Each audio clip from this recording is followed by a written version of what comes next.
31 জুলাই 2024। এভাবেই ছাত্র জনতার কণ্ঠরোধের চেষ্টা করে পুলিশ। তারপরও সারা দেশে পালিত হয় বৈষম্য বিরোধী ছাত্রদের মার্চ ফর জাস্টিস। দুপুর থেকেই হাইকোর্ট এলাকায় জড়ো হন ছাত্র জনতা। আমি যখন সাধারণ শিক্ষার্থীদেরকে এক জায়গায় জড়ো করছিলাম, পুলিশের ধারণা ছিল আমি এই জামায়াতটা আমি করছি, আমার নেতৃত্বে এই জামায়াতটা হচ্ছে। আর আমি যেহেতু কেন্দ্রীয় ছাত্র দলের সহসভাপতি, আমার অতীত রাজনৈতিক অভিজ্ঞতা থেকেই আমি কোন জায়গাতে সাধারণ শিক্ষার্থীকে দাঁড়া করালে আমাদের প্রোগ্রামটা সফল করতে পারবো, এটা ছিল আমার ইন্টেনশন।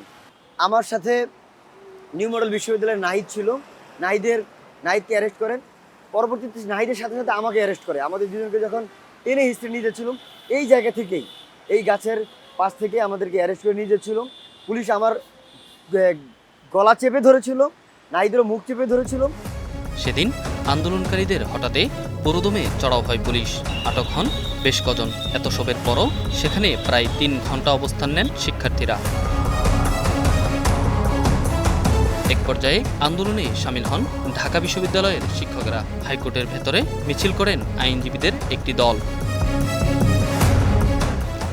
রাজধানীর মতো সেদিন বিক্ষুব্ধ ছিল চট্টগ্রাম, খুলনা, বরিশাল, রাজশাহী ও সিলেট সহ দেশের নানা অঞ্চল।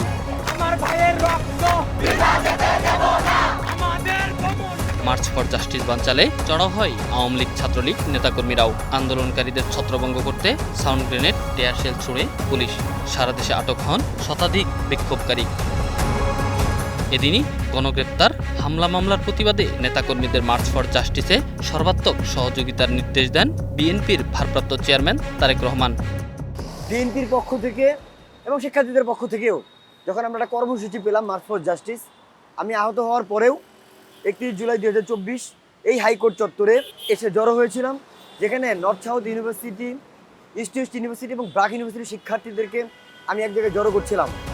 যারা ইতিহাস লেখে তাদের নাম হয়তো জানবে না অনেকেই, তবে আগামী দেশ বিনির্মাণে গল্প লেখা হবে সময়ের এই সাহসী সন্তানদের রক্তের উপরে। Enamul Haque, star news, Dhaka.